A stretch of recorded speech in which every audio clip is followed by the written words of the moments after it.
அனைவருக்கும் வணக்கம். நான் ராமச்சந்திரன். இது உங்கள் ராம்சன் அகாடமி. நண்பர்களே, நம்ம பாருங்க, இந்த வீடியோவில் நம்ம வந்து தமிழ் தகுதி தேர்வு தான் பார்த்துட்டு இருக்கோம். அதுலேயும் 10ஆம் வகுப்பு தமிழ் இயல் 3 நம்ம வந்து பார்த்து முடிச்சிட்டோம். அதனுடைய ஃபுல் ரிவிஷன் டெஸ்ட் தான் இந்த வீடியோவில் நம்ம வந்து பார்க்க போகிறோங்க. ஓகேங்களா? சரி, வாங்க வீடியோக்குள்ளே வந்து போகலாம். ஸோ நம்ம கிட்டத்தட்ட ஒரு 120 கேள்விகள் இருக்குது. ஸோ பொறுமையாக பார்க்க போகிறோம். நம்ம வந்து ஆன்சர் ரிப்பீட் பண்ண போகிறதில்ல. ஏன்னா நம்ம ரிவிஷன் டெஸ்ட் அப்படின்றதுனால கொஞ்சம் வேகமாக தான் சொல்கிற போல இருக்கும். ஸோ நீங்களும் இது ஒரு டெஸ்ட் போல் அட்டன் பண்ணுங்க. டெஸ்ட் போல் அட்டன் பண்ணிங்கன்னா உங்களுக்கு பயனுள்ளதாக வந்து இருக்கும்.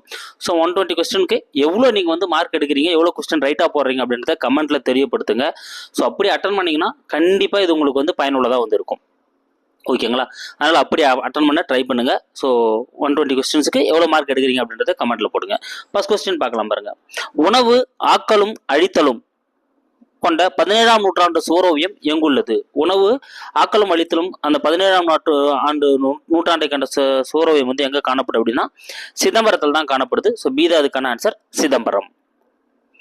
அடுத்து இரண்டாவது கேள்வி. டேஷ் தமிழரின் தனித்த பண்பாக இருந்தது. ஸோ தமிழரோட தனித்த பண்பா வந்து எது கருதப்படுது அப்படின்னா விருந்தோம்பல். விருந்தோம்பல் தான் வந்து தமிழரோட தனித்த பண்பா வந்து கருதப்படுது. விருந்தே புதுமை என கூறும் நூல் எது? ஸோ விருந்தே புதுமை அப்படின்னு சொல்லிட்டு கூறக்கூடிய நூல் எது அப்படின்னு பார்த்தீங்கன்னா தொல்காப்பியம். ஏதாங்க இதுக்கான ஆன்சர். ஸோ தொல்காப்பியம் தான் வந்து பார்த்தீங்கன்னா விருந்தே புதுமை அப்படின்னு சொல்லிட்டு வந்து குறிப்பிடுதுங்க. அடுத்த கொஸ்டின். திருவள்ளுவர் டேஷ் விருந்தோம்பலை வலியுறுத்த ஒரு அதிகாரத்தை படைத்துள்ளார். திருவள்ளுவர் வந்து பார்த்தீங்கன்னா எந்த அதிகாரத்தை வந்து விருந்தோம்பலை பத்தி சொல்றதுக்காக வந்து படைச்சிருக்காரு அப்படின்றத வந்து நம்ம வந்து கொஸ்டினை வந்து கேட்டிருக்கோம். ஸோ இதுக்கான ஆன்சர் என்னன்னு பார்த்தீங்கன்னா விருந்தோம்பலை வலியுறுத்தி இல்லறவியல். எதலுங்க? இல்லறவியல்ல தான் வந்து என்ன பண்ணியிருக்காரு, விருந்தோம்பல் அப்படின்ற அதிகாரத்தை வந்து என்ன பண்ணியிருக்காரு, பதிச்சிருக்காரு. அப்ப இல்லறவியல் பீதா வந்து இதுக்கான ஆன்சர். அடுத்து நான்காவது கேள்வி. இல்லறம் புரிவது டேஷையும் பொருட்டே என அறத்துப்பாலில் குறிப்பிடுகிறார். ஸோ திருவள்ளுவர் என்ன பண்றாரு, இல்லறம் புரியுறது அப்படின்றது எது செய்யறதுக்காக தான் வந்து ஒரு இல்லறம் வந்து புரியுறாங்க அப்படின்னு சொல்லிட்டு திருவள்ளுவர் அந்த அறத்துப்பாலில் குறிப்பிடுறாரு அப்படின்னா விருந்தோம்பல். எதுங்க? இல்லறம் செய்யறது எதுக்காக? விருந்தோம்பல் செய்யறதுக்காக தான். அப்ப சீதா வந்து இதுக்கான சரியான ஆன்சர். அடுத்த ஐந்தாவது கேள்வி. முகமலர்ச்சியோடு விருந்தினரை வரவேற்க வேண்டும் என்பதை மோப்ப குழையும் அனிச்சம் என குறிப்பிடும் நூல் எது? ஸோ என்ன பண்ணணும், எப்படி ஒரு அனிச்ச மலர் வந்து நம்ம முகந்து பார்த்த உடனே அது சுருங்கிடுமோ, அதே போல விருந்தினரை நீங்க என்ன பண்ணணும், ஒரு கோபமா பார்த்தீங்கன்னா அவங்களோட முகம் வாடிடும். அதனால அவங்க என்ன பண்ணணும், முகமலர்ச்சியோடு அவங்கள வரவேற்கணும் அப்படின்னு சொல்லிட்டு சொல்லக்கூடிய அந்த நூல் எது அப்படின்னு பார்த்தீங்கன்னா திருக்குறள். திருக்குறள் தான் வந்து அதை வந்து குறிப்பிடுதுங்க. அப்ப டி தான் அதுக்கான ஆன்சர், திருக்குறள். அடுத்து 6th கொஸ்டின். டேஷ் என்பதே இல்லற கடமையாக கருதப்பட்டது. எது வந்து இல்லறத்தோட கடமையா வந்து முழுக்க முழுக்க வந்து கருதப்பட்டது அப்படின்னா விருந்தினை போற்றுதல். ஓகேங்களா? ஸோ அப்போ வரக்கூடிய விருந்தினருக்கு அவங்களுக்கு விருந்தை கொடுத்து அவங்களுக்கு விருந்தை போற்றக்கூடியதான் வந்து ஒரு இல்லறத்தோட முழுக்க முழுக்க கடமையா வந்து அந்த காலத்துல வந்து கருதப்பட்டது. அப்போ விருந்தினை போற்றுதல். அடுத்து 7வது கேள்வி. தொல்லோர் சிறப்பின் விருந்தெதிர் கோடலும் இழந்து எண்ணெய் என விருந்தினரை போற்றி பேணல் பழந்தமிழ் மரபு என கூறியவர் யார்? ஸோ தொல்லூர் சிறப்பின் விருந்தெதிர் கோடலும் இழந்த எண்ணெய் என விருந்தினரை போற்றி புனல் பழந்தமிழ் மரபு என கூறியவர் யார்? சூப்பர். யாருங்க? இளங்கோவடிகள். இளங்கோவடிகள் தான் வந்து என்ன பண்ணிருக்காரு, இதை வந்து குறிப்பிட்டிருக்காரு. ஓகேங்களா? அதை குறிப்பிட்டவர் யாருங்க? இளங்கோவடிகள். கல்வியும் செல்வமும் பெற்ற பெண்கள் விருந்தும் ஏகியம் செய்வதாக குறிப்பிடுபவர் யார்? ஸோ கல்வியும் செல்வமும் பெற்ற பெண்கள் என்ன பண்றாங்க, விருந்தும் கூடவே ஏகியம் செய்யறாங்க அப்படின்னு சொல்லிட்டு குறிப்பிட்டவர் யார் அப்படின்னா கம்பர். கம்பர் தான் வந்து இதை குறிப்பிட்டிருப்பாரு. விருந்தினரும் வறியவரும் நெருங்கி உண்ண மேன்மேலும் முகமலரும் மேலோர் போல என விருந்தினருக்கு உணவிடுவோரின் முகமலர்ச்சியை ஓமையாக்கி உள்ளவர் யார்? ஸோ அப்போ விருந்தினருக்கு நீங்க முகமலர்ச்சியோட நீங்க வந்து கொடுத்தீங்க அப்படின்னா என்ன பண்ணுவாங்க, அவங்க மேலும் மேலும் வந்து முகமலர்ச்சியோட உண்ணுவாங்க அப்படின்னு சொல்லிட்டு சொன்னவர் யாருன்னு பார்த்தீங்கன்னா கலிங்கத்து பரணில ஜெயங்கொண்டார் தான் வந்து சொல்லியிருப்பாரு. அப்ப சீதா இதுக்கான ஆன்சர், ஜெயங்கொண்டார். அடுத்த கொஸ்டின் பார்க்கலாம் பாருங்க. டேஷ் என்பது தமிழரின் விருந்தோம்பல் அடிப்படை. ஸோ தமிழர்களோட ஒரு விருந்தோம்பலுக்கு அடிப்படையாக கருதப்படக்கூடியதுன்னு பார்த்தீங்கன்னா தனித்து உண்ணாமை. அதாவது அமிர்தமே கிடைச்சாலும் அதை என்ன பண்ண மாட்டாங்க, தமிழர்கள் வந்து தனித்து உண்ண மாட்டாங்க அப்படின்றத வந்து அதுக்கான ஆன்சர். அப்போ தனித்து உண்ணாமை அப்படின்றத அதுக்கான ஆன்சர். ஓகேங்களா? ஸோ கொஞ்சம் பிடிஎஃப்ல வந்து பார்த்தீங்கன்னா அந்த கரெக்ஷன் கொஞ்சம் இருக்கு, அது நான் உங்களுக்கு அப்லோட் பண்றப்ப நான் கிளியரா கொடுத்துட்றேன். அடுத்து 11வது கேள்வி. உண்டால் அம்மை உலகம் இந்திரர் அமிர்தம் ஏவேத ஆயினும் இனிது என தம்மியர் உண்டலும் இலரோ. அதாவது இந்திரரே உண்ணக்கூடிய அமிர்தமே இருந்தாலும் அது என்ன பண்ண மாட்டாங்க, தனியா சாப்பிட்ற தமிழ்நாடுல இருக்காங்களா அப்படின்னு சொல்லிட்டு என்ன பண்றாங்க, குறிப்பிடக்கூடிய நூல் எது அப்படின்னு பார்த்தோன்னா புறநானூறு. அந்த புறநானூறுல யார் குறிப்பிடுறாரு அப்படின்னா கடலூர் மாழ்ந்த இளம்பெருவழுதி. கடலூர் மாழ்ந்த இளம்பெருவழுதி தான் குறிப்பிடுறாங்க. அப்ப சீதா இதுக்கான ஆன்சர். அடுத்து காலின் 7 அடி பின் சென்று என கூறும் நூல் எது. அதாவது வீட்டிற்கு விருந்தினர் கிளம்புறப்ப என்ன பண்ணுவாங்க, அந்த காலின் 7 அடி பின் சென்று அவங்க என்ன பண்ணுவாங்க, வழி அனுப்புவாங்க அப்படின்ற அந்த நடைமுறை சொன்ன பத்தி சொல்லக்கூடிய நூல் எதுன்னு பார்த்தீங்கன்னா புறநார் ஆற்றுப்படை. பீதா அதுக்கான ஆன்சர். புறநார் ஆற்றுப்படை தான் அது சொல்லுது. அடுத்து 13வது கேள்வி. அல்லில் ஆயினும் விருந்துவரின் உவக்கம். அல்லில் ஆயினும் விருந்துவரின் உவக்கம். அல்லனா என்னதுங்க, இரவிலே விருந்தினர் வந்தாலும் அவங்களுக்கு மனமகிழ்ச்சியோட என்ன பண்ணுவாங்க, வரவேற்று உணர்விடக்கூடிய பண்பு இருந்தது தமிழுக்குன்னு சொல்லிட்டு சொல்லக்கூடிய நூல் பார்த்தீங்கன்னா நற்றிணை. அல்லில் ஆயினும் விருந்துவரின் ஊக்கம் நற்றிணை தான் சொல்லுது. இது ஆல்ரெடி எக்ஸாம்ல கேட்டிருக்காங்க, தமிழ் தகுதி தெரியல. அடுத்து 14வது கேள்வி. தானியம் இல்லாத நிலையில் விதைக்காக வைத்திருந்த திணையை உரலில் இட்டு குத்தி எடுத்து விருந்தினருக்கு விருந்தளித்தால் தலைவி என குறிப்பிடும் நூல் எது. சோ விருந்தினருக்கு இது மூலமா விருந்தளிச்சாங்க அப்படின்னு சொல்லிட்டு குறிப்பிடக்கூடிய நூல் எது பார்த்தா எதுங்க, புறநானூறு. ஏதா அதுக்கான ஆன்சர். சோ இன்மையிலும் என்ன பண்ணிருப்பாங்க, விருந்தோம்பல் பண்ணியிருப்பாங்க. அடுத்து 15வது கேள்வி. விருந்தினருக்கு தன் பழைய வாளையும் தன் கருங்கோட்டி சீரையாழியும் பணையம் வைத்த செய்தியை கூறும் நூல் எது. ஸோ அவர்கிட்ட உணவரத்துக்கு பணம் இல்லாமல் என்ன பண்ணுவாங்க, தன்னோட பணைய வாழையும் பணையம் வச்சுட்டு இருப்பாரு, கருங்கோட்டு சீரையாழியும் பணையம் வச்சுட்டு இருப்பாரு. இதை பத்தி சொல்லக்கூடிய நூல் எதுன்னு பார்த்தீங்கன்னா புறநானூறு. டேஷ் நிலத்தவரை பாணர்களே வரவேற்று குழல் மீன் கரியும் பிறவும் கொடுத்தனர் என சிறுபான்மாற்றுப்படை கூறுகிறது. அப்ப பாருங்க, இது என்னதுங்க, நெய்தல் நிலத்தவரை. சோ நெய்தல் நிலத்தவரை தான் பாணர்கள் வரவேற்று என்ன பண்ணிருப்பாங்க, குழல் மீன் கரியும் பிறவும் என்ன பண்ணிருப்பாங்க, கொடுத்திருப்பாங்கன்னு சொல்லக்கூடிய நூல் பார்த்தீங்கன்னா சிறுபான்மாற்றுப்படையில தான் இந்த குறிப்பு காணப்படுது. பலர்புகு வாயில் அடைப்பு கடவுணர் வருவீர் உளிரோ என குறிப்பிடும் நூல் எது.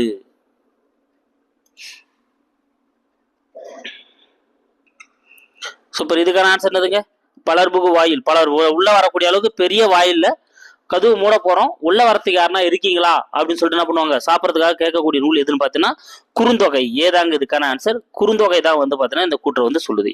குறுந்தொகை. ஓகே, அடுத்த கொஸ்டின் பார்க்கலாம் பாருங்க. இலையை மடிப்பதற்கு முந்தைய வினாடிக்கு முன்பாக மறுக்க பரிமாறப்பட்ட கூடுதல் இட்லியில் நீண்டு கொண்டிருக்கும் பிரியங்களின் நீள் சரடி என பாடியவர் யார். ஸோ இலையை மடிக்க தயாராகிறாங்க, அப்ப என்ன பண்ணுவாங்க, ஸோ வேணான்னு மறுக்கிறப்போ நம்ம கூடுதலாக வைக்கக்கூடிய இட்லியோட அந்த இதில் தான் அன்பு நீளுது அப்படின்னு சொல்லிட்டு சொன்னவர் யார் அப்படின்னு பார்த்தீங்கன்னா இருங்க, கா அம்சப்பிரியா. பீதா இதுக்கான ஆன்சர். கா அம்சப்பிரியா தான் இதை சொல்லியிருப்பாங்க. அடுத்து டேஷ் மராட்டியர் ஆட்சி காலங்களில் மிகுதியான சத்திரங்கள் வழி செல்வோருக்காக கட்டப்பட்டன. ஸோ யார், அப்புறம் மராட்டியர்கள் அப்படின்னா நாயக்கர்கள் மற்றும் மராட்டியர்கள் ஆட்சி காலங்களில் தான் என்ன பண்ணியிருக்காங்க, அதிகமான சத்திரங்கள் வழி செல்வோருக்காக கட்டப்பட்டிருக்கோம். அடுத்த கேள்வி பார்க்கலாம் பாருங்க. தமிழர் பண்பாட்டில் டேஷ் இலைக்கு ஒரு தனித்த இடம் உண்டு. ஸோ தமிழர் பண்பாட்டில் எந்த இலைக்கு ஒரு தனித்த இடம் இருக்கு அப்படின்னா வாழை இலை. ஸோ வாழை இலைக்கு ஒரு தனித்த இடம் உண்டு. 21வது கேள்வி. எந்த நாட்டில் உள்ள மினசோட்டா தமிழ்ச்சங்கம் ஆண்டுதோறும் வாழை இலை விருந்து விழாவை நடத்துகிறது. ஸோ எந்த நாட்டில் இருக்கக்கூடிய அந்த மினசோட்டா தமிழ்ச்சங்கம் அப்படின்னு பார்த்தீங்கன்னா அமெரிக்காவில் இருக்கக்கூடிய அந்த மினசோட்டா தமிழ்ச்சங்கம் தான் ஆண்டுதோறும் என்ன பண்றாங்க, வாழை இலை விருந்து விழாவை ஏற்படுத்துறாங்க. அடுத்து 22வது கேள்வி. விருந்தினரும் வறியவரும் நெருங்கி உண்ண மென்மேலும் முகமலரும் மேலோர் போல என குறிப்பிடும் நூல் எது. இது நம்ம அங்கே பார்த்துட்டோம். ஸோ குறிப்பிடக்கூடிய நூல் அப்படின்னா கலிங்கத்து பரணி. யார் குறிப்பிடுறாருன்னா ஜெயங்கொண்டார் குறிப்பிடுறாரு. பொருந்து செல்வமும் கல்வியும் பூத்தலால் வருத்தி வந்தவருக்கு ஈதலும் வைகளும் விருந்துமன்றி விளைவன யாவைய என கூறும் நூல் யாது. அதாவது கல்வியும் செல்வமும் பெற்ற பெண்கள் என்ன பண்ணாங்க, அந்த விருந்தும் ஈகையும் செய்தாங்க அப்படின்னு சொல்லி யார் சொல்லாருன்னு பார்த்தோம், கம்பர் சொல்றாருன்னு பார்த்தோம். ஓகேங்களா. அப்ப கம்பராமாயணம் இதுக்கான ஆன்சர் எதுங்க, கம்பராமாயணம். ஏன்னா அந்த பாடல் நம்மளுக்கு புக் பேக்ல பின்னால கொடுத்துருப்பாங்க, அதனால நான் கேட்கப்பட்டிருக்கு. ஓகேங்களா. அப்போ அப்படி வரி கொடுத்துட்டு கேட்டாலும் சரி, இல்ல பாடலே கொடுத்து கேட்டாலும் சரி, நீங்க ஆன்சர் எடுத்துருங்க. அடுத்து 24வது கேள்வி. விருந்தினனாக ஒருவன் எதிரின் வேத்தல் நன்மொழி இனிது உரைத்தல் திருந்திர நோக்கல் வருக என உரைத்தல் எனும் வரி இடம்பெறும் நூல் எது. ஸோ விருந்தினராக ஒருத்தர் வராங்கன்னா அவங்களுக்காக என்ன பண்ணணும் அப்படின்னு சொல்லிட்டு அந்த சொல்லக்கூடிய ஒரு நூல் தான் எதுங்க, காசிகாண்டம். ஏன்னா காசிகாண்டத்தில் தான் என்ன பண்ணியிருப்பாங்க, குறிப்பிட்டிருப்பாங்க என்னன்னா விருந்தினருக்கு பண்ணணும் அப்படின்னு சொல்லிட்டு. இதில் தவறானது எது, அதாவது சொற்பொருள்ல எது தவறா இருக்குன்றது. ஸோ நம்ம உங்களுக்கு கன்ஃபியூஸ் ஆகக்கூடாதுன்னு சொல்லிட்டு நம்ம கீழே எப்பவுமே டைப் பண்ணி கொடுத்துட்றோம். ஓகேங்களா. அப்ப இங்க அருகிற அப்படின்றது தான் தவறா இருக்கு. ஏன்னா அருகிற அப்படின்னா என்ன வரணும், அருகில் அப்படின்ற பொருள்ல வந்து வரக்கூடியதா வந்து இருக்கணும். இங்க நம்ம சுழிக்கன்னு வந்து இருக்கும், தவறு.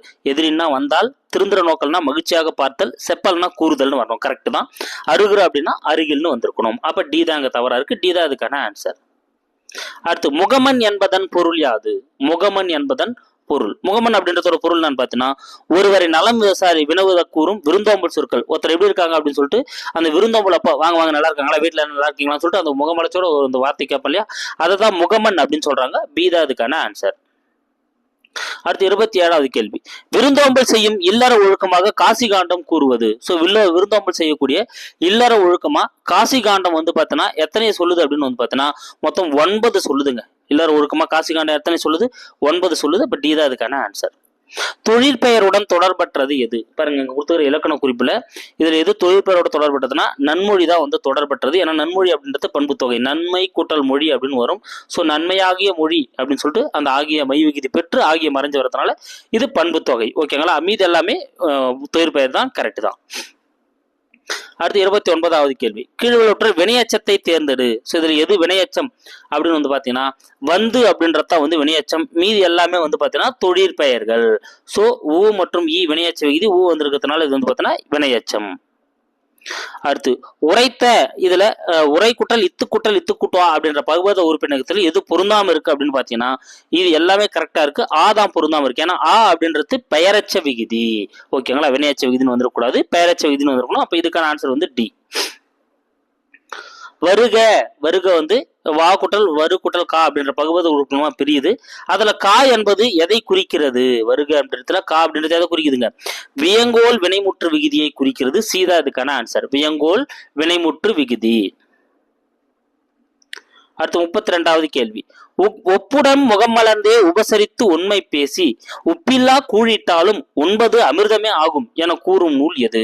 ஓகேங்களா? சோ நீங்க விருந்தினருக்கும் கூழ் தான் கொடுக்குறீங்க அப்படின்னாலும் அவங்க பக்கத்துல உட்காந்து முகமலர்ச்சியோட நீங்க கொடுத்தீங்கன்னா அது கூழா இருந்தாலும் அது அமிர்தத்துக்கு ஈடாகும் அப்படின்னு சொல்லக்கூடிய நூல் எதுங்க?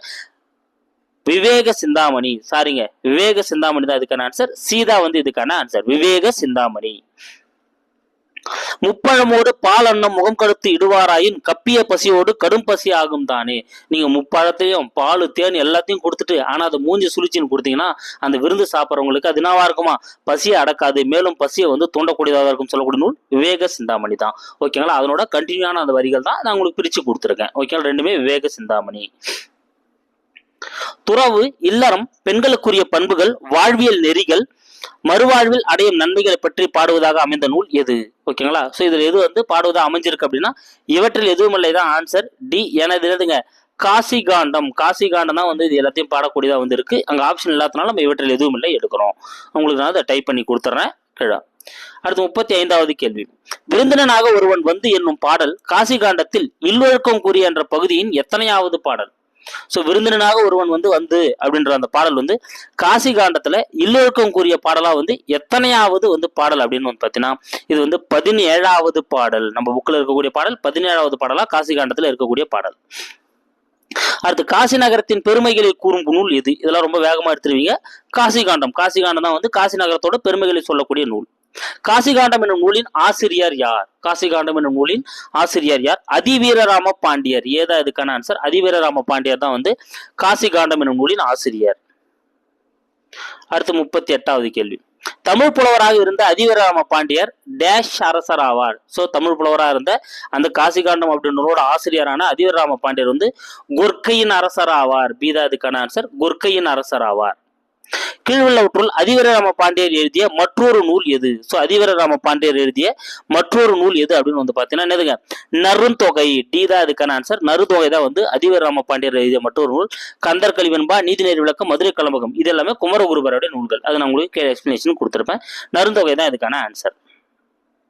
வெற்றி வேர்க்கை என அழைக்கப்படும் நூல் எது?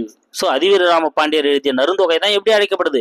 வெற்றி வேர்க்கை அப்படின்னு சொல்லிட்டு அழைக்கப்படுது. அப்ப சீதா வந்து இதுக்கான சரியான ஆன்சர். சீவலமாறன் என அழைக்கப்படுபவர் யார்? 41வது கேள்வி பாருங்க. சீவலமாறன் என அழைக்கப்படுபவர் யார்? சீவலமாறன் என அழைக்கப்படுபவர் யாருன்னா அதிவீரராம பாண்டியர். ஏதா அதுக்கான ஆன்சர்? அதிவீரராம பாண்டியர் தான் சீவலமாறன். சோ குர்க்கையின் அரசன் அழைக்கப்படுறாரு. இவர் வந்து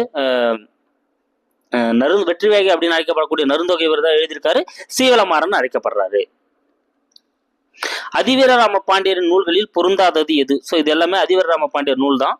இதுல வந்து எது பொருந்தாம இருக்கு அப்படின்னு வந்து பார்க்கலாம் பாருங்க. சூப்பர். எதுல பொருந்தாம இருக்கு? வாயு புராணம் தான் வந்து பொருந்தாம இருக்கு. ஏன்னா வாயு சம்கிதைன்னு வரணும், லிங்க புராணம்னு வரணும். இது ரெண்டுத்தையும் மிக்ஸ் பண்ணி இது கொடுக்கப்பட்டிருக்கு. வாயு புராணம்னு இது ரெண்டும் மிக்ஸ் பண்ணி கொடுக்கப்பட்டிருக்கு.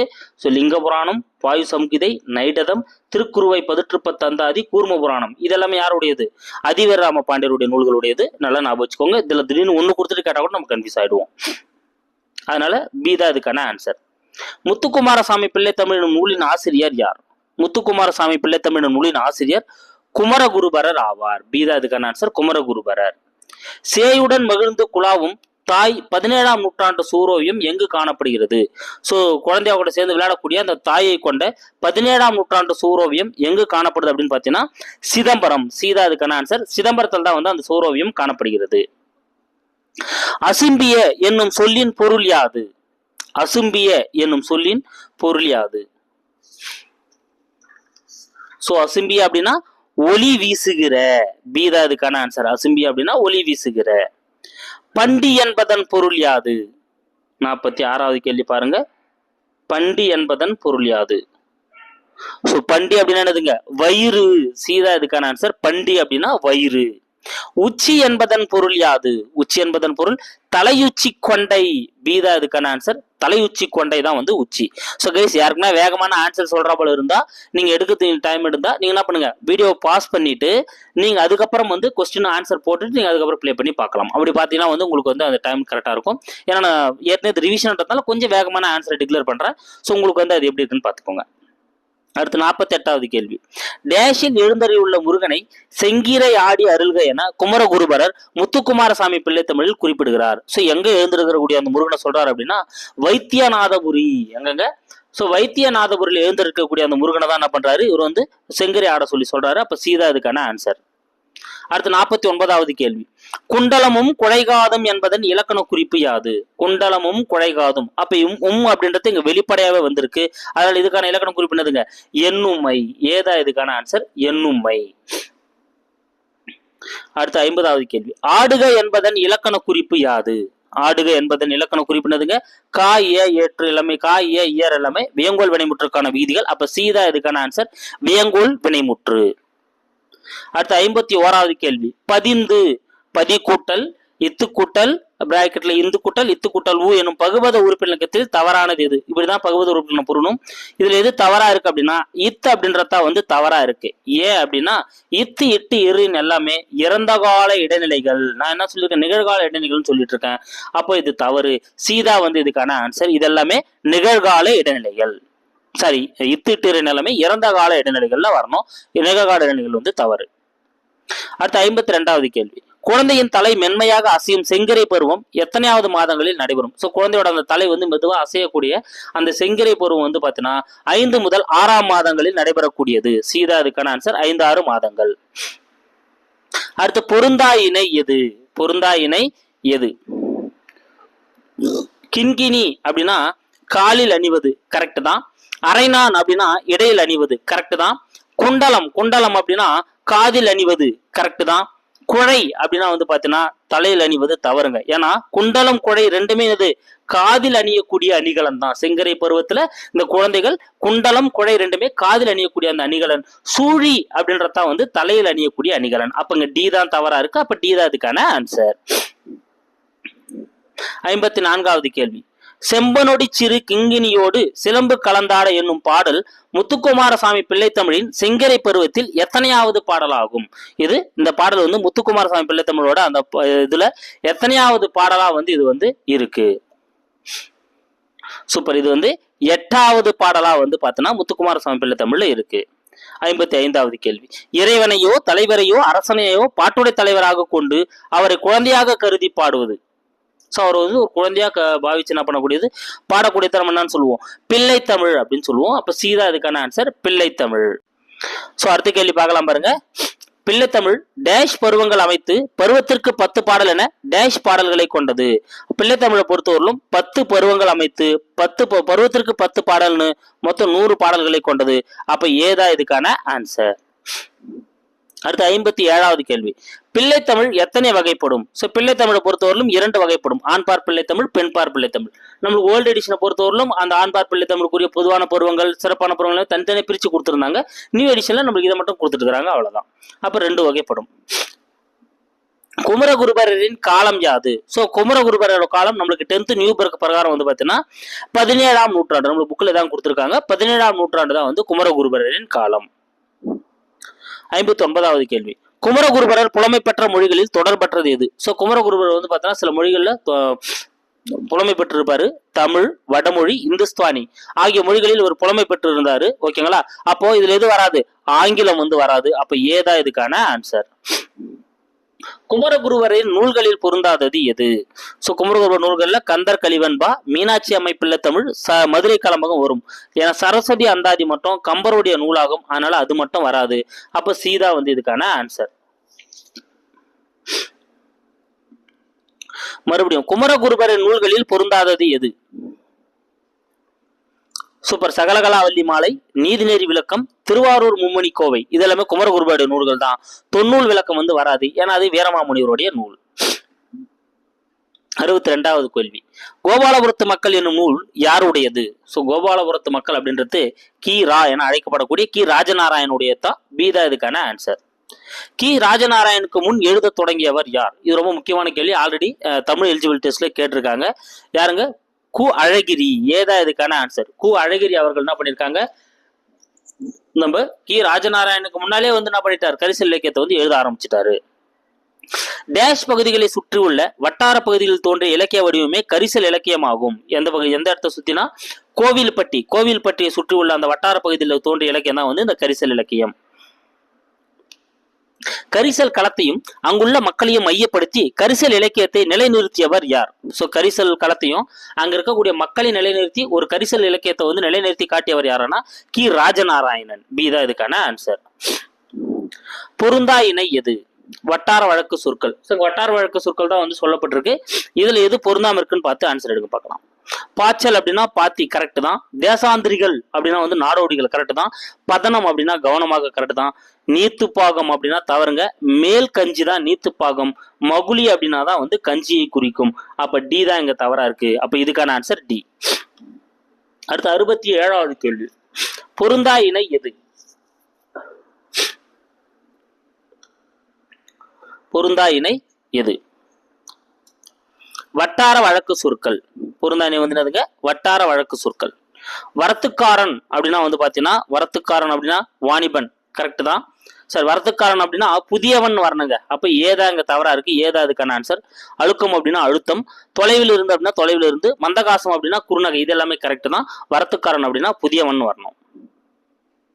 கி ராஜநாராயணன் தம் சொந்த ஊரான டேஷ் மக்களின் வாழ்வியலுடன் கற்பனையும் புகுத்தி கோபாலபுரத்து மக்கள் எனும் நூலை படைத்துள்ளார். அவரோட சொந்த ஊரான எந்த ஊர்ல இருந்து என்ன பண்ணிருக்காரு? கற்பனையை புகுத்தி அவர் வந்து எழுதியிருக்காரு அப்படின்னா அவரோட சொந்த ஊர் எழுதுங்க, இடைச்செவல். இடைச்செவல் அப்படின்ற சொந்த ஊரை மையப்படுத்த அவர் என்ன பண்ணிருக்காரு? எழுதியிருக்காரு. கி ராஜநாராயணன் எழுதிய கோபாலபுர மக்கள் என்னும் கதை எதை பின்னணியாக கொண்டது? இது ஆல்ரெடி தமிழ் தகுதி தேர்வில் வந்து கேட்டிருக்காங்க. விடுதலை போராட்ட வரலாறை பின்னணியாக கொண்டதுதான் வந்து இந்த கி ராஜநாராயணன் எழுதிய அந்த நூல். கோபாலபுரத்து மக்களின் நூலுக்கு எந்த ஆண்டு சாகித்ய அகாதமி விருது வழங்கப்பட்டது? 1991. 1991 தான் வந்து என்ன பண்றாங்க? அதுக்கு வந்து சாகித்ய அகாதமி விருது வந்து கொடுக்குறாங்க. பீதா இதுக்கான ஆன்சர்.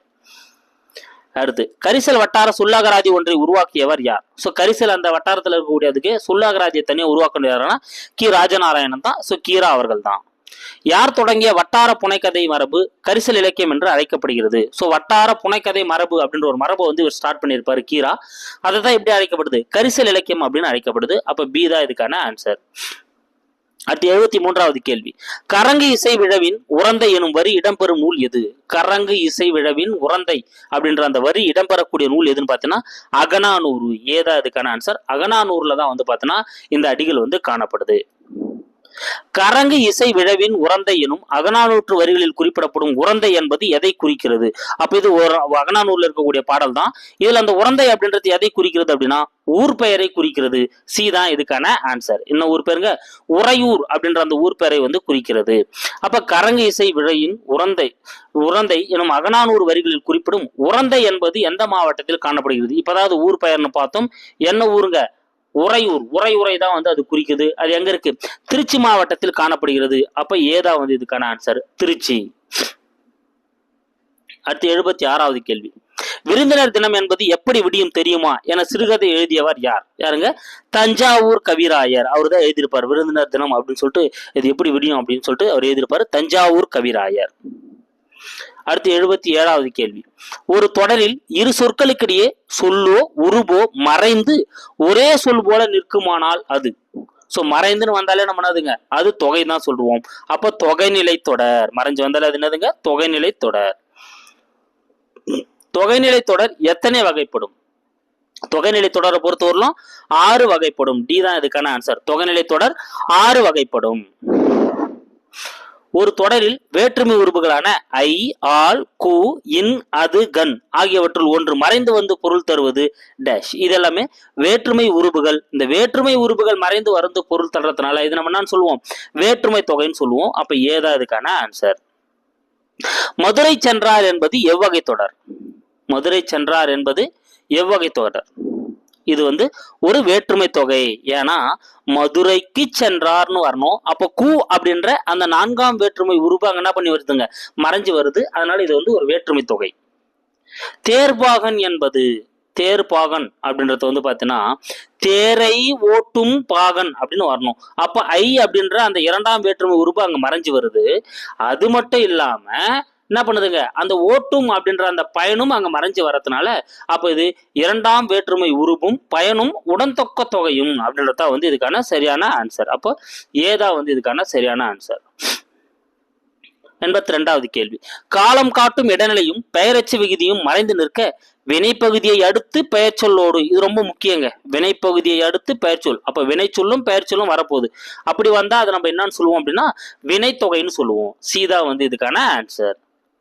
கீழ் உள்ளவற்றுள் காலம் கரைந்த பெயரெச்சம் எது? காலம் கரைந்த பெயரெச்சம் அப்படின்னாலே என்னதுங்க? அது வினைத்தொகை தான். வினைத்தொகை தான் அப்படி கொடுக்கப்பட்டிருக்கு. அப்ப எது கீழே இருக்கத்துல வினைத்தொகை அப்படின்னா எதுங்க? வீசுதன்றல் அப்படின்றதான் வினைத்தொகை. மீது எல்லாமே வந்து பாத்தீங்கன்னா பண்பு தொகையில வரக்கூடியது. இது வந்து பாத்தீங்கன்னா வினைத்தொகை. வீசுதன்றல் அப்படின்றது வந்து பாத்தீங்கன்னா முதல்ல வினை சொல்லும் அப்புறம் பெயர் சொல்லும் வரக்கூடியதா இருக்கு. வீசு அப்படின்ற வினைச்சொல், பெயர் தன்றல் அப்படின்ற பெயர் சொல். ஓகேங்களா? இப்பதான் பார்த்தோம் தேர்பாகன் அப்படின்றது 2ஆம் வேற்றுமை தொகை. அடுத்து 84.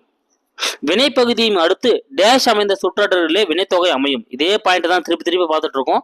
வினைப்பகுதி அடுத்து எது வரும்? ஒரு பெயர் சொல் வரும். வினைப்பகுதி அடுத்து பெயர் சொல் எங்க அமைஞ்சு வருதோ அந்த இடத்த தான் வந்து பார்த்தீங்கன்னா வினைத்தொகை அமையும். அடுத்து 85வது கேள்வி. செங்காந்தல் என்பது டேஷ். செங்காந்தல் அப்படின்றது என்னதுங்க? பண்பு தொகை. அதாவது செம்மையாகிய காந்தல் அப்படின்னு வரணும். மை விகுதி ஆகிய மறைஞ்சு வரணும். இது என்னதுங்க? பண்பு தொகை. அடுத்து 86வது கேள்வி.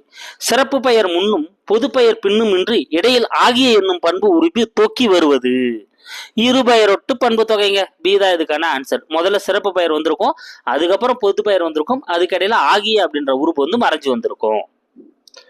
87வது கேள்வி பாருங்க. மார்கழி திங்கள் என்பது இருபெயரொட்டு பண்பு தொகை எனில் சாரை பாம்பு என்பது டேஷ். மார்கழி திங்கள் என இது சிறப்பு பெயர், இது வந்து பொது பெயர். ஆகிய மார்கழி ஆகிய திங்கள். அதே போலதான் இது சாரை பாம்பு, சாரையாகிய பாம்பு. ஓகேங்களா? பாம்புன்றது பொது பெயர், அதுல ஒரு சிறப்பு பெயர் தான் சாரை. சாரையாகிய பாம்புன்ற ஆகிய மறைஞ்சு வரதுனால இது இருபெயரொட்டு பண்பு தொகை. ஓமைக்கும் பொருளுக்கும், அதாவது ஓமைக்கும் ஓமயத்துக்கும் இடையில் போல ஒப்ப முதலான ஓம உறுப்புகள் மறைஞ்சு வருவது. அப்ப இங்க ஓம உறுப்பு மறைஞ்சு வரப்போகுது. ஓம உறுப்பு மறைஞ்சு வரதுனால அதுனா தொகை? ஓமை தொகை. டி தான் இதுக்கான ஆன்சர். மலர்கை என்பது மலர் போன்ற கை. என்னதுங்க? போன்ற அப்படின்ற அந்த ஓம உறுப்பு வந்து மறைஞ்சு வருது. அதனால இது வந்து ஓமை தொகை. 90வது கேள்வி. இரு சொற்களுக்கு இடையிலும் இறுதியிலும் என்னும் இடைச்சொல் மறைந்து வருவது. இரு சொற்களுக்கு இடையிலும் இறுதியிலும் என்னும் இடைச்சொல் மறைந்து வருவது டேஷ். அப்படின்ற இடைச்சொல் மறைந்து வந்தாலும் என்னதுங்க? உம்மை தொகை. ஏதான் இதுக்கான ஆன்சர். உண்மை தொகை தான் வந்து மறைஞ்சு வந்தா. அண்ணன் தம்பி தாய் சேய் என்பது டேஷ். அண்ணனும் தம்பியும் தாயும் சேயும்னு வரணும். அப்போ அப்படின்ற அந்த தொகை வந்து மறைஞ்சு வரதுனால இது என்னதுங்க, உண்மை தொகை. ஏதா இதுக்கான ஆன்சர் உண்மை தொகை. அடுத்து 92வது கேள்வி. வேற்றுமை, வினை, பண்பு, உவமை, உண்மை ஆகிய தொகைநிலை தொடர்களில் உருபுகளும் அவை அல்லாத வேறு சொற்களும் மறைந்து நின்று பொருள் தருவது டேஷ். ஸோ இது இல்லாம வேற சொற்களும் மறைந்து நின்று பொருள் தருவது எதுன்னு பார்த்தீங்கன்னா அன்மொழி தொகை. பி தான் இதுக்கான ஆன்சர், அன்மொழி தொகை. சிவப்பு சட்டை பேசினார் என்பது, ஸோ சிவப்பு சட்டை அணிந்து வந்தவர் பேசினார்னு வரணும். அப்ப அன்மொழி தொகை. முறுக்கு மீசை வந்தார், முறுக்கு மீசையை உடைய நபர் வந்தார் அப்படின்னு வரணும். அப்ப இதுவும் எதுங்க, அன்மொழி தொகை. 95வது கேள்வி பாருங்க. அன்பு செல்வன் திறன்பேசியின் தொடுதுறையில் படித்துக் கொண்டிருந்தார். இதில் வரும் தொகைநிலை தொடர்கள் யாவை? சோ நம்ம அடிக்கோடிட்டு கொடுத்துட்டு இருக்கோம். அன்பு செல்வன் அப்படின்றது வந்து பாத்தீங்கன்னா இருபெயரொட்டு பண்பு தொகை. ஏன்னா ஒரு சிறப்பு பெயர், ஒரு பொது பெயர். செல்வத்தில் ஒன்றுதான் அன்பு ஆகிய செல்வன் அப்படின்னு வரணும். தொடுதுறை அப்படின்றது வினைத்தொகை. அப்போ சீதா இதுக்கான ஆன்சர். அனைவருக்கும் மோர்பானையை திறந்து மோர் கொடுக்கவும். சோ மோர்பானையை திறந்து மோர் கொடுக்கவும். மோரை உடைய பானையை திறந்து, ஐ என்ற வேற்றுமை உருவும் உடைய அப்படின்ற அந்த பயனும் மறைஞ்சு வரதுனால இரண்டாம் வேற்றுமை உருவும் பயனும் உடன்தொக்க தொகையும். இது மோர் திறந்து மோர் கொடுக்கவும், மோரை கொடுக்கவும் வரணும். அப்ப ஐ அப்படின்ற வேற்றுமை உரு மறைஞ்சு வரதுனால இரண்டாம் வேற்றுமை தொகை. வெண்டைக்காய் பொரியல் மோர் குழம்புக்கு பொருத்தமாக இருக்கும். சோ வெண்டைக்காய் பொரியல், வெண்டைக்காய் பொரியல் அப்படின்றது இருபெயரொட்டு பண்பு தொகை. ஓகேங்களா? சோ மோர் குழம்பு அப்படின்றது மோரால் ஆகிய குழம்பு. மோரால், அப்போ ஆள் அப்படின்ற அந்த வேற்றுமை உருபுங்க மறைஞ்சு வரதுனால அப்ப இது மூன்றாம் வேற்றுமை உருபும் ஆகிய அப்படின்ற அந்த பயணம் மறைஞ்சு வரதுனால பயனும் உடன்தொக்க தொகையும். அப்ப இருபெயரொட்டு பண்பு தொகை மற்றும் மூன்றாம் வேற்றுமை உருபும் பயனும் உடன்தொக்க தொகையும். சோ இது ஏன் இருபெயரொட்டு பண்பு தொகைனா, காய் அப்படின்றது வந்து பொது பெயர், அந்த காயில ஒரு வெண்டை அப்படின்றது சிறப்பு பெயர். ஏன்னா எல்லா காயும் பொதுவாக காயின்னு சொல்லுவோம். அப்ப சிறப்பு பெயர் முன்னும் பொது பெயர் பின்னும் வந்ததுனால இருபெயரொட்டு பண்பு தொகை. அடுத்து 98வது கேள்வி. தங்க மீன்கள், தங்க மீன்கள் தண்ணீர் தொட்டியில் விளையாடுகின்றன. இதில் வரும் தொகைநிலை தொடர் எது? தங்க மீன்கள். சோ தங்கம் போன்ற மீன்கள். அப்ப போன்ற அப்படின்ற ஓம உருபு மறைஞ்சு வரதுனால ஓமை தொகை. தண்ணீர் தொட்டியில், தண்ணீரை உடைய தொட்டியில். அப்ப ஐ அப்படின்ற வேற்றுமை உருபு உடைய அப்படின்ற பயனும் மறைஞ்சு வரதுனால இரண்டாம் வேற்றுமை உருவும் பயனும் உடன்தொக்க தொகையும். பின்வரும் நூற்றில் முறையான தொடர் எது? ஸோ புக் பேக் கொஸ்டின் நம்ம பார்த்துருப்போம். அப்பவே தமிழர் பண்பாட்டில் வாழை இலைக்கு தனித்த இடம் உண்டு. இதுதான் வந்து என்னதுங்க, முறையான ஒரு தொடர். காலில் அணியும் அணிகலன்களை குறிப்பது எது? ஸோ காலில் அணியக்கூடிய அணிகலன்களை குறிக்கக்கூடியது எது அப்படின்னு வந்து பார்த்தீங்கன்னா எதுங்க, கின்கினி. பி தான் இதுக்கான ஆன்சர், கின்கினி. காசி காண்டம் என்பது டேஷ். சோ காசி காண்டம் அப்படின்றது எதுங்க, காசி நகரத்தின் பெருமையை சொல்லக்கூடிய ஒரு நூல் தான் வந்து காசி காண்டம். விருந்தினரை பேணுவதற்கு பொருள் தேவைப்பட்டதால் தன் கருங்கோட்டி சீரியாழை பணயம் வைத்து விருந்தளித்தான் என்கிறது புறநானூறு. இது செய்தி உணர்த்தும் போற்றிய நிலை யாது? அப்ப புறநானூறுல தான் அந்த செய்தி சொல்லப்பட்டிருக்கு. இந்த செய்தி எதை உறுத்துது அப்படின்னா, இன்மையிலும் விருந்து. அவங்ககிட்ட இல்லாதப்போ என்ன பண்றான், தன்னோட பொருளை வித்து விருந்தோம்பல் செய்யறான்றத சொல்றாங்க. இன்மையில் விருந்து. நன்மொழி என்பது டேஷ். ஸோ நன்மொழி அப்படின்றதுங்க நன்மையாகிய மொழி அப்படின்னு வரணும். அப்ப மை விகுதி மறைஞ்சு வரதுனால பண்பு தொகை. ஏதா இதுக்கான ஆன்சர். கல்வியும் செல்வமும் பெற்ற பெண்கள் விருந்தும் ஈகையும் செய்வதாக கம்பர் குறிப்பிட்டுள்ளார்.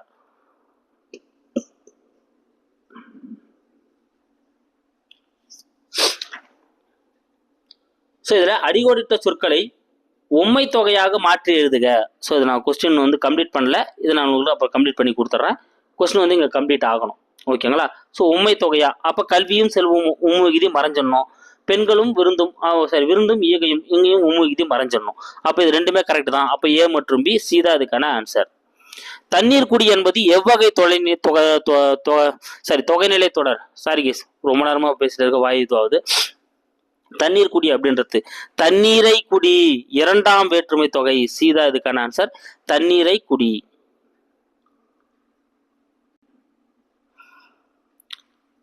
தண்ணீர் குடி பார்த்துட்டோம்.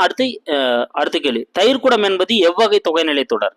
தயிர்குடம் அப்படின்றது தயிரை உடைய குடம் அப்படின்னு வரும். அப்போ இரண்டாம் வேற்றுமை உருவும் பயனும் உடன்தொக்க தொகையும் அப்படின்றத வந்து இதுக்கான ஆன்சர். இன்மையிலும் விருந்தோம்பல் பற்றி கூறும் நூல் எது? இப்பதான் அங்க பார்த்தோம். தன்னோட கத்தியும் சீரியாழியும் வச்சு என்ன பண்ணியிருப்பாங்க, விருந்தோம்பல் செஞ்சிருப்பாங்க. புறநானூறு. ஏதா அதுக்கான ஆன்சர் புறநானூறு தான் இன்மையிலும் விருந்தோம்பலை பற்றி குறிப்பிடுகிறது. தனித்து உண்ணாமை என்பது தமிழரின் விருந்தோம்பல் பண்பின் அடிப்படை என கூறும் நூல் எது? தனித்து உண்ணாமை அப்படின்றது வந்து புறநானூறு தான் வந்து சொல்லுது. நம்ம பார்த்திருப்போம் இல்லையா? அமிர்தமே கிடைச்சாலும் என்ன பண்ண மாட்டாங்க, தனித்து உண்ண மாட்டாங்கன்னு புறநானூறு தான் சொல்லியிருப்போம். கடனூல் மாழ்ந்த இளம்பெழுதி சொல்லியிருப்பாரு. 109வது கேள்வி. அன்னமயா என்னும் பெயருடன் தொடர்புடைய நூல் எது? அன்னமயா அப்படின்ற கேரக்டர் எதுல வருது? கோபாலபுரத்து மக்கள் அப்படின்ற பாடத்தில் தான் வந்து வரும். சுழன்றும் ஏற்பினது உலகம், அதனால் உழந்தும் உழவே தலை என கூறும் நூல் எது? எதுங்க? திருக்குறள். சீதா இதுக்கான ஆன்சர் திருக்குறள் தான் வந்து இதை வந்து குறிப்பிடுது. மைக்கடல் முத்துக்கு ஈடாய் மிக்க நெல்முத்து என கூறும் நூல் எது? மைக்கடல் முத்துக்கு ஈடாய் மிக்க நெல்முத்து அப்படின்னு சொல்லிட்டு கூறக்கூடிய நூல் எது அப்படின்னு வந்து பாத்தீங்கன்னா முக்கூடற்பள்ளு. முக்கூடற்பள்ளு தான் வந்து இதை வந்து குறிப்பிடுது. அடுத்து 112வது கேள்வி. அடிசில் 2017 எனும் நாட்காட்டியில் பழைய சோறு பற்றி அரிய தகவல்களை சேகரித்து கொடுத்தவர்கள் யார்? யாருன்னு பார்த்தீங்கன்னா கண்ணன் மற்றும் பிரசாந்தி சேகரம். சீதா இதுக்கான ஆன்சர். கண்ணன் மற்றும் பிரசாந்தி சேகரம் 2 பேர் தான் என்ன பண்ணியிருப்பாங்க, அடிசில் 2017 நாட்காட்டியில இந்த பழைய சோறு பற்றி தொகுத்து கொடுத்திருப்பாங்க. கத்துக்கடல் சூழ்நகை காத்தான் தன் சத்திரத்தில் அத்தமிகும் போது அரிசி வரும், குத்தி உலையிலிட ஊரடங்கும் ஒரு அகப்பை அன்னம் இலையிலிட வெள்ளி எழும் என பாடியவர் யார்? பாடியிருக்காருங்க, காலமேக புலவர் தான் வந்து பாடியிருப்பார். சீதா இதுக்கான ஆன்சர். பொருந்தா இணை எது? கலைச்சொற்கள் இருந்து கொடுக்கப்பட்டிருக்கு. இதுல எது பொருந்தாம இருக்கு அப்படின்னா ஹாஸ்பிட்டாலிட்டி தான் வந்து பொருந்தாம இருக்கு. ஏன்னா என்ன வரும் ஹாஸ்பிட்டல்னா, விருந்தோம்பல் அப்படின்னு வரணும். ஓகேங்களா? மருத்துவம் வரக்கூடாது. இது நல்லா பாத்துக்கோங்க. கண்டிப்பா இது அப்படியே கொடுக்கறது கூட வாய்ப்பு இருக்கு. ஹெல்த்னா செல்வம் கரெக்ட் தான். பேபி ஷவர்னா வளைகாப்பு, ஹவுஸ்வாமினா புதுமனை புகு விழா. பீஸ்ட் என்பது எதை குறிக்கிறது? பீஸ்ட் அப்படின்றது எதை குறிக்குதுங்க? விருந்தை குறிக்கிறது. பி தான் இதுக்கான ஆன்சர். 116வது கேள்வி. திருக்குறள் தெளிவுரை எனும் நூலின் ஆசிரியர் யார்? திருக்குறள் தெளிவுரை எனும் நூலின் ஆசிரியர் வ.உ.சி. அவர்கள். சிறுவரின் நாடோடி கதைகள் எனும் நூலின் ஆசிரியர் யார்? கி. ராஜநாராயணன். ஆறாம் திணை எனும் நூலின் ஆசிரியர் யார்? ஆறாம் திணை மருத்துவர் கு. சிவராமன். சீதா இதுக்கான ஆன்சர். அடுத்து 119வது கேள்வி. ஊன் உணவு, ஊன்னா மாமிசம், அதாவது ரெண்டுத்துக்கான வித்தியாசம் வந்து கொடுத்துருக்கோம். இதுல எது தவறா இருக்குன்னு நம்ம வந்து கேட்டுருவோம். ஊன்னா உணவு, சின்ன 2 சுயினா வந்து பாத்தீங்கன்னா மாமிசம். கரெக்ட் தான். திணை அப்படின்னா ஒழுக்கம், சின்ன நைனா வந்து பார்த்தீங்கன்னா சிறுதானியம். கரெக்ட் தான். அன்னம் அப்படின்னா சோறு, அன்னம் அப்படின்னா பறவை. இது தாங்க தவறு. என்ன அப்படின்னா அன்னம் அப்படின்னா வாயோட மேற்பகுதி. இது வந்து வாயோட மேற்பகுதி. இந்த அன்னம்னா தான் சோறு மற்றும் பறவையை குறிக்கக்கூடியது. அப்ப சீதா வந்து இங்க தவறா இருக்கு. சீதா இதுக்கான ஆன்சர். மீது எல்லாமே கரெக்ட் தான். அடுத்து 120வது கேள்வி. இது வந்து உங்களுக்கு அந்த இது முன்ன கொடுத்த கொஸ்டின்ல இருக்காது. ஒரு 120 இருக்கட்டும் சொல்லிட்டு தேடி எடுத்திருக்கோம். ஒரு கிராமத்து உன்னதம் என அழைக்கப்படுவது எது? ஒரு கிராமத்து உன்னதம் என அழைக்கப்படக்கூடியது எது? சூப்பர். இதுன்னு பாத்தீங்கன்னா இதுக்கான ஆன்சர் பழைய சோறு. பி தான் இதுக்கான ஆன்சர். இந்த அடிசில் 2017 நாட்காட்டில கண்ணனும் மற்றும் பிரசாந்தி சேகரம் சேர்ந்து எழுதியிருப்பாங்கன்னு சொன்னோம். அதுல பழைய சோறு தான் என்ன குறிப்பிட்டிருப்பாங்க, ஒரு கிராமத்து உன்னதம் அப்படின்னு சொல்லிட்டு அந்த பழைய சோற்றை வந்து குறிப்பிட்டிருப்பாங்க. அப்ப பி தான் வந்து இதுக்கான ஆன்சர், பழைய சோறு. கைஸ், வெற்றிகரமா நம்ம 3வது இயலை வந்து முடிச்சிட்டோம். கண்டிப்பா இந்த வீடியோ வந்து உங்களுக்கு பயனுள்ளதா வந்து இருக்கும். நீங்க எதுனா ஒர்க் பண்றீங்க, இல்ல டிராவல் பண்றீங்க, அந்த மாதிரி நேரங்கள்ல இந்த வீடியோ பிளே பண்ணி நீங்க வந்து கேட்டுட்டே இருந்தீங்கனாலே போதும். இது உங்களுக்கு வந்து ரிஜிஸ்டர் ஆயிடும். நீங்க வந்து ஆப்ஷன் வந்து ஈஸியா எடுத்துடலாம். லாஸ்ட் டைம்ல பிஜிடிஆர்பில நிறைய பேர் இதை தான் சொன்னாங்க, சார் நான் வீட்டு வேலை செய்யறப்ப அதை நான் பிளே பண்ணி விட்டுட்டு நான் காதால கேட்டுனே இருந்தேன், அதை வச்சே நான் ஆன்சர் போட்டுட்டேன் அப்படின்னு நிறைய பேர் சொன்னாங்க. நீங்க எப்பெல்லாம் டைம் கிடைக்குதோ அதே போல இந்த மாதிரி வீடியோஸ் வந்து நீங்க என்ன பண்ணீங்க, திருப்பி கேட்டனாலே உங்களுக்கு வந்து ரிஜிஸ்டர் ஆயிடும். Thank you guys. அடுத்த வீடியோல வந்து நான் உங்களை சந்திக்கிறேன். இந்த வீடியோக்கு வந்தீங்கன்னா ஒரு லைக்கை வந்து போடுங்க. அப்படியே புதுசாக யாருன்னா வந்தால் சப்ஸ்கிரைப் பண்ணுங்க, ஷேர் பண்ணுங்க. Thank you guys. அடுத்த வீடியோவில் வந்து நான் உங்களை சந்திக்கிறேன்.